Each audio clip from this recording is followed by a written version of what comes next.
ఆంధ్రప్రదేశ్‌లోని ఒక పల్లెటూరిలో ఒక చిన్నపాటి గులాబీ అనే ఒక అందమైన పూల మొక్క ఉండేది. ఆ పూల మొక్క గ్రామంలోని ప్రతి ఒక్కరికి ఎంతో ఇష్టం.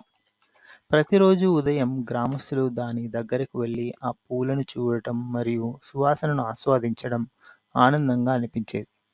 ఒకరోజు ఊరికి ఒక ప్రయాణికుడు వచ్చాడు. అతను గులాబీ పూల అందాన్ని చూసి వాటిని తాను తీసుకుపోవాలని నిర్ణయించుకున్నాడు. అలా తీసుకువెళ్ళి నగరంలో ఎక్కువ ధరకు అమ్మాలని కూడా నిర్ణయించుకున్నాడు.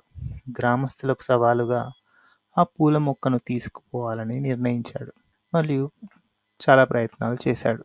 గ్రామస్తులు ఆ ప్రయాణికుడిని ఆపి అతనికి గులాబీ పూల మొక్క ఎందుకు వారికి ఎంతో విలువైందో వివరించారు. ఆ పూల మొక్క తమ పల్లెటూరికి అందం మరియు ప్రశాంతతని తెచ్చిందని, దాని పువ్వులు తమ జీవితాలలో ప్రతిరోజు సంతోషాన్ని పంచుతాయని చెప్పారు. ప్రయాణికుడు గ్రామస్తుల మాటలు విన్నాక తన నిర్ణయాన్ని మార్చుకున్నాడు. అతను తన స్వార్థాన్ని పక్కన పెట్టి గ్రామస్తుల సంతోషానికి ముఖ్యమని గమనించాడు. చివరికి అతను గులాబీ పూలను స్పృహలోకి తీసుకోకుండా పల్లెటూరులో శాంతిగా జీవించడానికి వెళ్ళిపోయాడు.